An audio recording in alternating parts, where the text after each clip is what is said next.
with a bank. Window down, yelling out money, anything. Ayy, ooh, got the foot on the gas. Pedal to the metal when I'm getting to the back. Ayy, got the foot on the gas.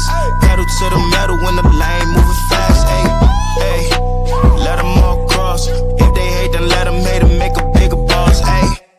What is up, ladies and gentlemen? We are back. We are live. It is the Freight Coach Podcast, the top podcast in transportation, coming to you guys every single weekday, 8:30 a.m. Pacific, 10:30 Central, to break down some industry headlines. But most importantly, you guys provide some actual insight into what you can do with all of this information. If this is your first time tuning in, welcome. This is the real side of freight, ladies and gentlemen. And I do say that before every single show. And what I mean by that is I only speak with transportation professionals, because at the end of the day, you guys, I want to talk to the right individuals who have done what you're looking to do, or who are currently doing what you're trying to achieve, so you can take that information, apply it, utilize it, and see a meaningful difference in your business and your life. Happy Thursday, everybody. I got a very special guest for you guys here today. And this is one of those topics that I think is so overlooked by so many people. And, you know, managing your cash flow, keeping a clean back office, but then like automating that on top of that as well to keep you focused as somebody who's out there who's trying to build businesses. You guys, it's like having that taken care of is such a weight off of my shoulder. So with that being said, I got my good friend Charley Dehoney back on the show with Upwell. Charley, thank you so much for taking the time to join me today. Coach, anytime. Always love getting together and just talking freight. Dude, the Freight Bill Whisperer is something that we got to coin out there. You got to trademark that stuff right away, man.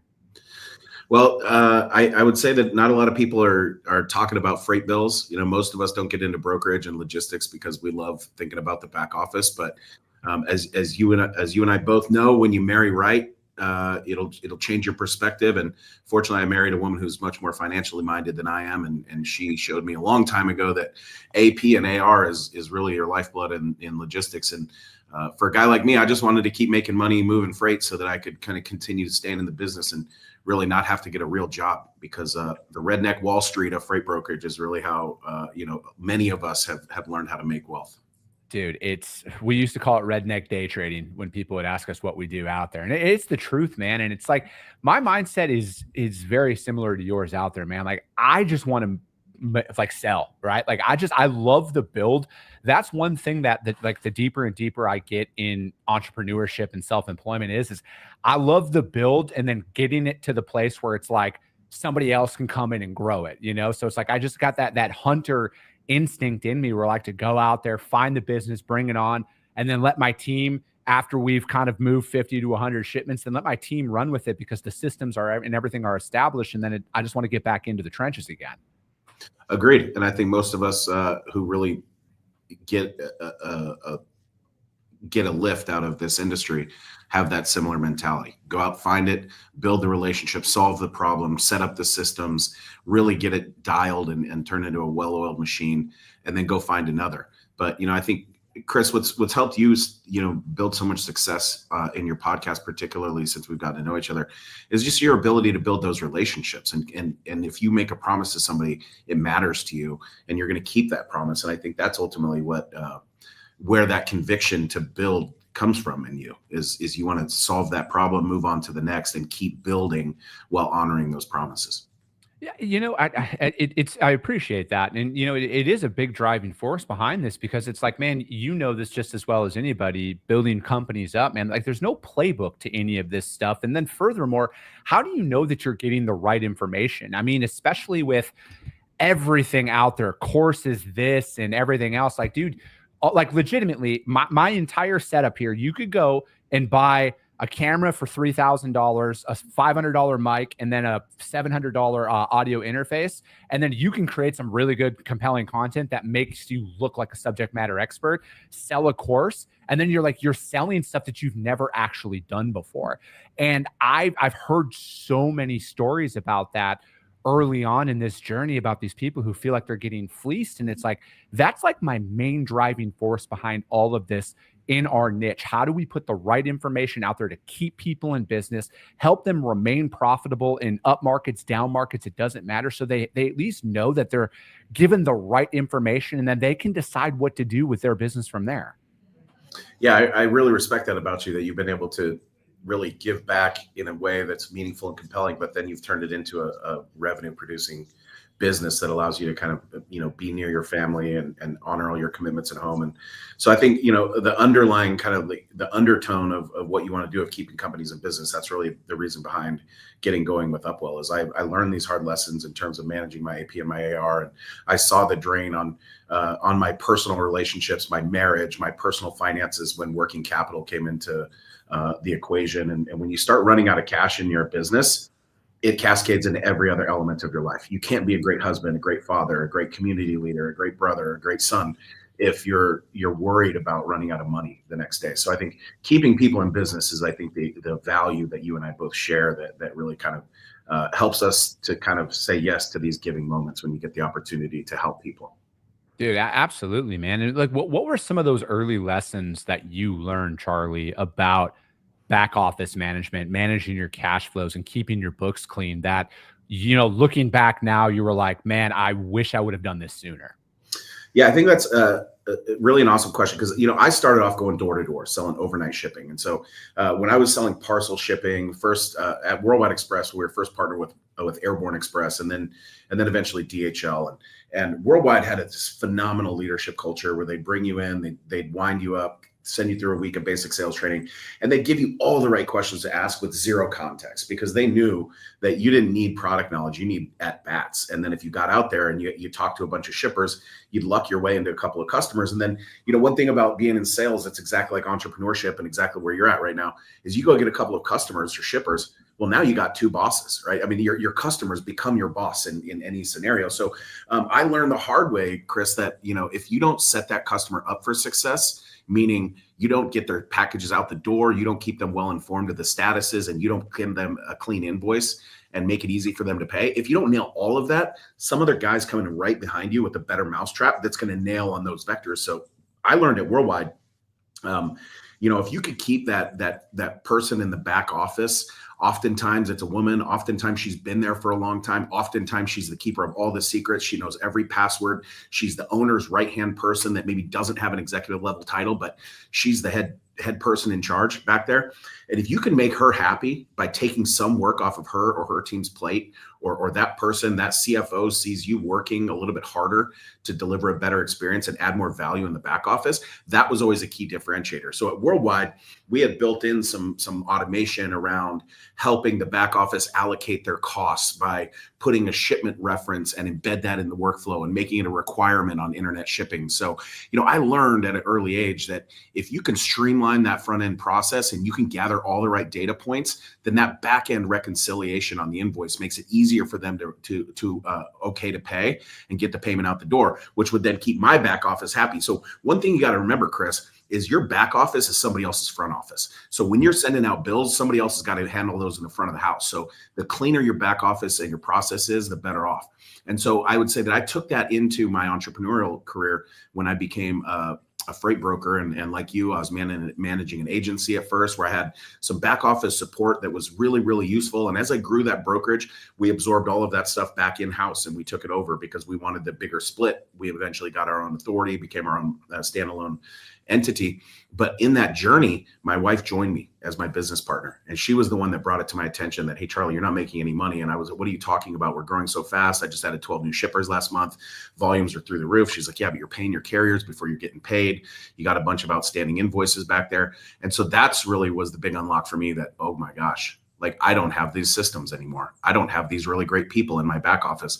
I've got to build that. And luckily I had, my wife there to really kind of help me architect that and implement the right systems. But what that really came down to, Chris, and what I carried on into other operating experiences in my career was, first off, you've got to get your data organized. You've got to get your data clean. It's your data in collections receivables is really spread out into a bunch of disparate systems because you've got your QuickBooks or your NetSuite or your Sage or your Oracle with your ERP data, and that's got that's your backbone of your finance. But then you've got this TMS that's turning orders into invoices, and that's where your team's planning, executing, updating, billing, and all of that stuff is coming out of there. But then now, in the last decade and a half, you've seen CAS, US Bank, Uber Freight, E2 Open, all these portals that you've got to go in there. And whether it's a self-invoicing portal where all you need to do is go in and accept the charges and hit OK, or it's a an EDI plus documents portal like a CAS, where you've got to push them over that 204 via EDI, and you've got to get a third-party vendor in there for that, and then you've got to have a system in place to get that bill of lading out of your TMS, get it into your workflow, and then you've got to go to Cassport and upload that. So with all of these complexities now, getting all that data into one place is really hard. And what that requires a lot of brokers to do is go do a bunch of Excel downloads, VLOOKUPs, XLOOKUPs, merging a lot of data together before they can get a clean picture.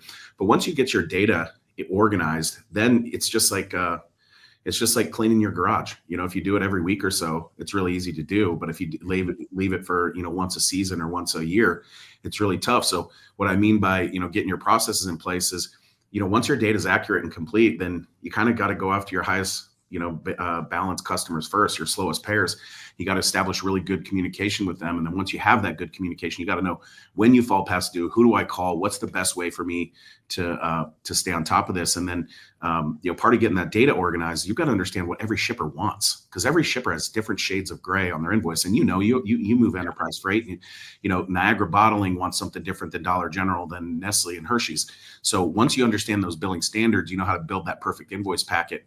Then you've got to kind of satisfy those standards and make sure the right identifier, the right PO, the right invoice number, the right BOL number, that all of those unique identifiers travel with that order. So, it starts with inputting the order correctly when you get it over from the customer, verifying all those data points, making sure you're not fat fingering yourself into late payments. And then you got to make sure that those data points travel and they hit the invoice, and the invoice goes out the right way. And then if you can kind of get yourself in that kind of a pattern, then you can kind of bring in your regular communication, your weekly statements that go out, your past due reminders. You can kind of build in processes for that, or ultimately rely on a technology like Upload to automate a lot of that. But really it comes down to getting that data organized, understanding what your customers want, building yourself some great systems and processes, and then keeping on that cadence. I think a lot of people miss, Charlie, and you dropped a lot of great information there. I think a lot of people miss the importance of starting this earlier than later. Because I think, most businesses, they chase revenue right away, right? Because you need profit, you need to be able to pay your bills, you need to do all of that. You're kind of scattered. And a lot of the experience I have with customers of all sizes, I would argue your ability to invoice them properly is more important than your ability to pick up and deliver on time. Like I will say that till I'm blue in the face. And I know most operators are going to be like, there's no way.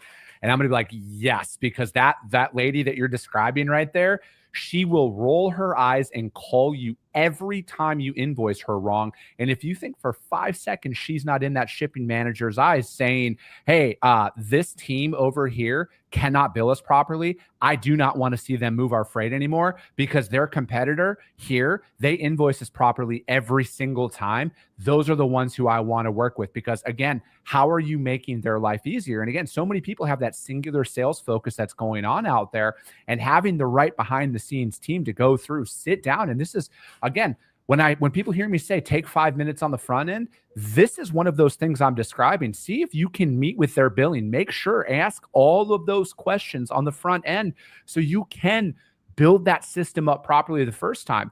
I mean, I can sympathize with anybody out there who's like, I'm just out there trying to get business. I get that, but you need to take a step back and start building a system and a process for you to follow, because you don't want to get 100 loads down with a customer and then have them get cut off because you've invoiced them wrong 80% of the time.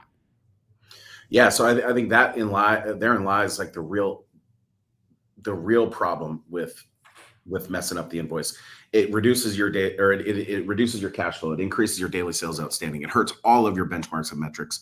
But more than anything, it damages that relationship. And Chris, we talked earlier about building those relationships and how hard we work to build those relationships. And oftentimes that's what's going to be with the traffic person or the executive in the operations group or the strategic sort of thinker in their transportation group. Those are going to be the guys that you can meet at a conference. You can take them out to golf. You can, sit down and talk sports and build that relationship. You don't get that grace with the back office personnel. They're not the type of person that's going to want to go out and engage with you. And so what that doesn't give you the chance to say you're sorry that many times, right? When you've been to somebody's house and you've met their children, you can drop a couple of orders and still, get through that because you've got that personal relationship. But that back office superhero that we keep talking about, I mean, fool me once, shame on me, right? Then, or whatever that is. Fool me twice, you can't be fooled again, is what. Yeah, but I guess where I'm going with this is once they shut you off, you're done. And you are correct. They are they are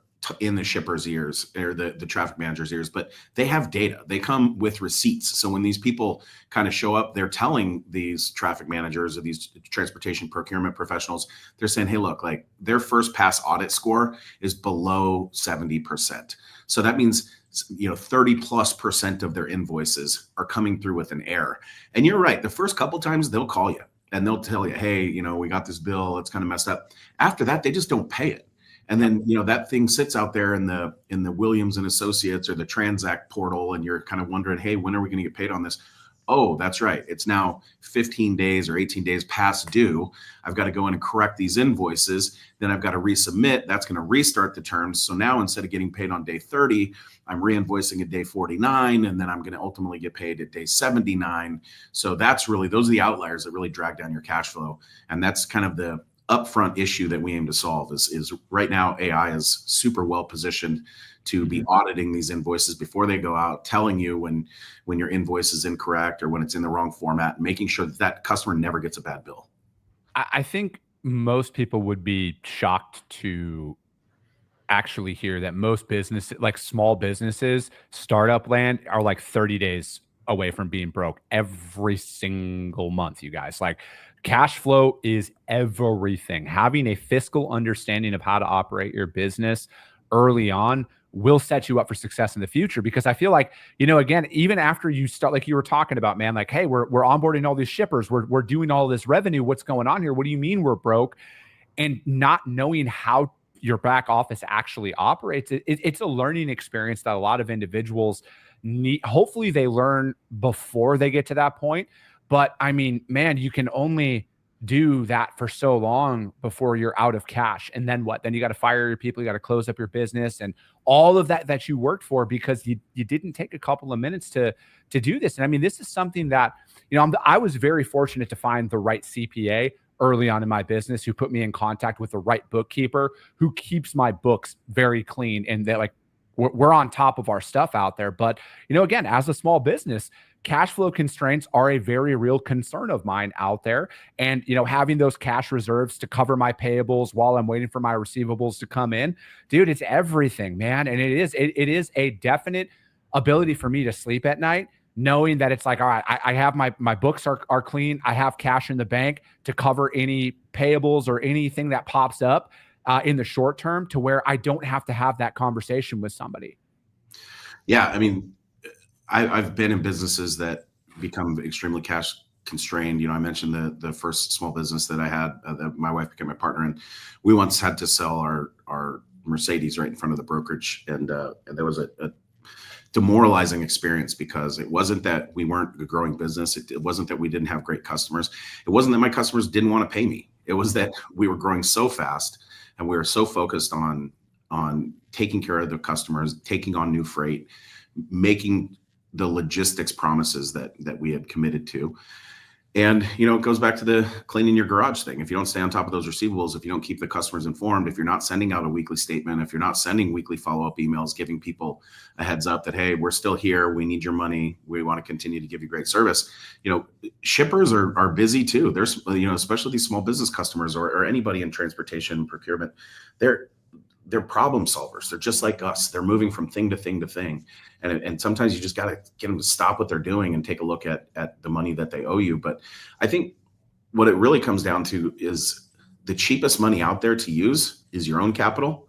As a small business, if you let your money sit in your customer's account and you're running up credit card debt, or you're going out and taking on a line of credit and you're paying, daily interest charges so that your customers can use you as their bank, that is a very expensive way to operate. But in logistics, a lot of times especially when you're starting out, you think you have to do it.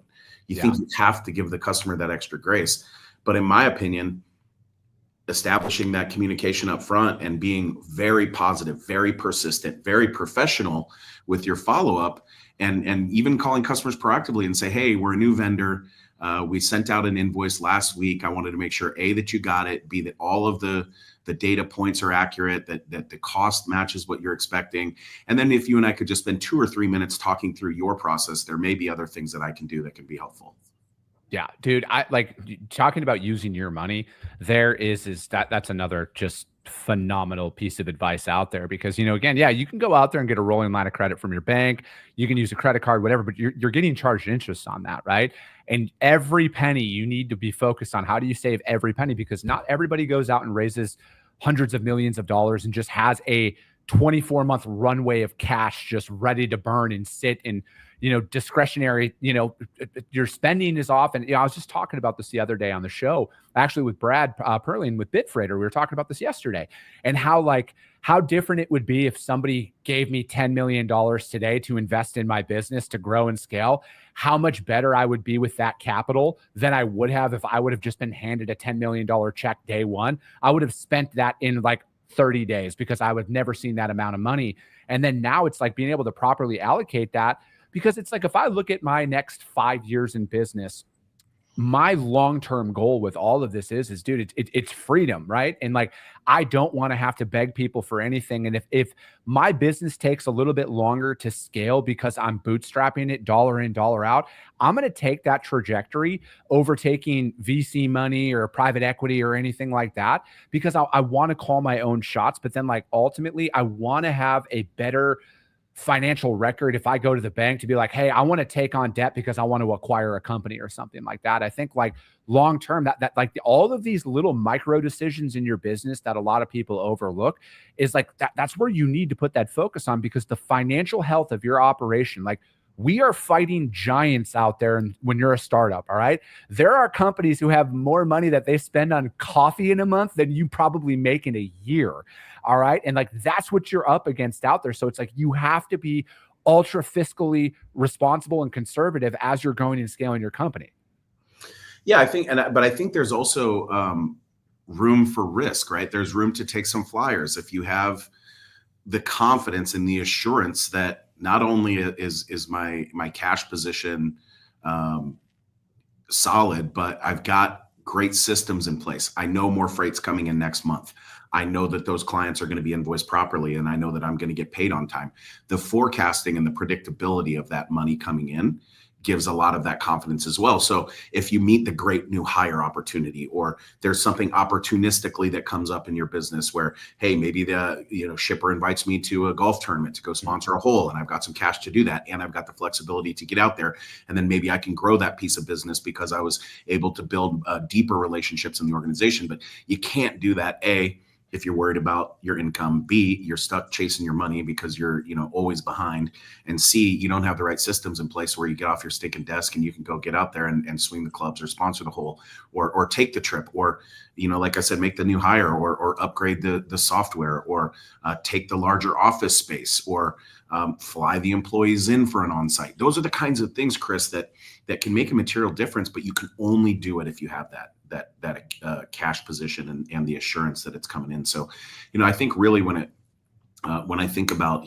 success in my business, it comes down to we will be successful when clients look at Upwell as the primary reason they're able to hit their financial objectives in their business. Mm-hmm. And I'm on site right now, as I was showing you before. I'm on site with the Werner team here in the Carriers conference room because I've been out here for Werner's product days that they have, which is a celebration of their kind of technology roadmap and their accomplishments that they have annually. And when you start looking at a company like this that's financially solvent, like they had their first down quarter this year in many, many decades. And so this is a company that, was bootstrapped by a founder. CL Werner is a legendary character here in Omaha, and he's just given more money away than most people will ever kind of conceive in their life. But you talk about fiscal security and fiscal practicality. The trucking industry requires a conservative approach. That's why there's a lot of politically conservative people in the trucking industry, because you can't be willy-nilly in this business. There's too much room for risk. Not only are the margins thin, where you're liable to go out of business, by making a couple of bad fiscal decisions, but then you've got drivers out all over the road, all the time, and God willing, you don't have any problems out there that can also wipe you out of business. So with so much risk floating around, creating that predictability around your cash is something it's paramount in this business. Dude, and that's the thing is I look at it as a broker, and I know a lot of individuals out there might not have experienced this yet, but like when you truly need to be focused on, like, because your carriers and your customers are 1A and 1B of importance to you, right? And if there's a way that you can pay them faster, where they don't need to utilize a quick pay and you can put more money in their pocket out there, that will come to a point. I'm not going to sit here and say a specific day and time, that will be a deciding factor on if a carrier takes a load from you or the competition. And that truck will be the difference between you keeping a customer or losing a customer. And these are the things that you need to consider, because most individuals haven't been in a tight capacity market. They have not operated in that yet. And they might be struggle bus at that time, because there are going to be little things out there where it's like, dude, you can't extend carrier pay. You can't do any of those things. You want to be more appealing. You want to be that broker of choice to your carriers and your customers. You want them to keep coming back, because again, until somebody comes to me with a business plan, Charley, as a broker, and say, this is how you can make money as a freight broker in its current state without moving trucks, please, I am all ears to that. But until that happens, man, these are those real considerations that you need to think about. I mean, look at that. Like, even if you're going to be a broker and have quick pay, and you can offer a cheaper quick pay amount out there, like say somebody's offering 5% and you can go in at 1.5% for them. That's appealing to these, because those little pennies will add up over time. You know what, that's a solid point. And I think one of the things that the large enterprise shippers have taken advantage of, that I've really started to become a lot more aware of since I started Upwell, is these big shippers will go partner with the banks like Cass and US Bank, and what that'll allow them to do is holistically outsource the auditing and the payment of their freight bills. But it also allows them to create financial products for the carriers to access quick pay at below market rates. And the way that works, Chris, is let's say that Cass is partnered with Hershey's. Yeah. And if Hershey's wants to go out to their carrier base and say, look, you guys have been hauling for us at 60-day terms, we can give you a 2% quick pay and pay you in 6 days. A lot of times that's significantly better than what the carrier is going to get from the factor, but it's also embedded. It's already there. It's always waiting for them. There's a kind of pay me now button in their platform, or they can subscribe to a service and they can become, a quick pay carrier, where on an ongoing basis, Cass will just recognize their bills and pay them quickly. US Bank has a large practice doing this same thing. And so, I think a lot of the financially solvent brokers and carriers out there that use partners will oftentimes leverage their healthy balance sheet to offer those quick pay services, and then they're making money on their own money. So, you and I have a lot of connections in common at some of these larger companies, including one of your sponsors, who's very, very healthy brokerage, does very well and strong leadership. And that's the kind of company that can leverage their own balance sheet to provide those quick pay solutions. And now, going back to kind of your point, that there is a part of a broker business model that doesn't require moving an extra truck. I mean, there's a way to build your cash position and your balance sheet to a way where you're making money off of your money. And so, I think as brokers continue to grow and scale and consolidate, you're going to see companies that take advantage of partnerships, like Flexport, as an example, has a partnership with GE Capital. And so they were doing it on the international side, where they'll provide trade financing to any importer that's using Flexport. So I think those are the kind of services and products that really get me excited, Chris, because really when I wanted to start building Upwell, it was really for that everyday broker that was struggling to get out of their seat, that wanted to make more sales calls, but was always futzing around with the back office. And as the business has taken shape, really we're spending more of our time with these large audit companies, the large banks, and these major enterprise customers, Transport Topics type, top 100 type carriers, because the scale of their problem is so big. And companies like Werner and NFI that have been great early partners, and SPI Logistics, to name a few of the big boys that we work with. As we get deeper into their back office and we see the scale of the problem, we're also seeing the age of those workers. Those are people that are aging out of the business, and guys your age aren't coming in and raising their hands saying, hey, put me in the back office, let me reconcile some spreadsheets. Guys your age are coming in they're cracking the whip and they're saying, hey, we got to automate, we got to update, AI's got a place in this. And so, right now I think at Upwell, we're kind of right place, right time. This freight recession, as hard as it has been on, many of our friends and colleagues in the industry, I think it's really helped lift us up in terms of having folks answer our calls and take our meetings. Dude, I couldn't agree more, man. I'm excited about where things are going. I'm excited about what you guys are doing. And we're going to have you back on here again, man. I know you got a day job and you got to get out there. But Charley, how does anybody reach out to you guys to find out more about what you got going on at Upwell?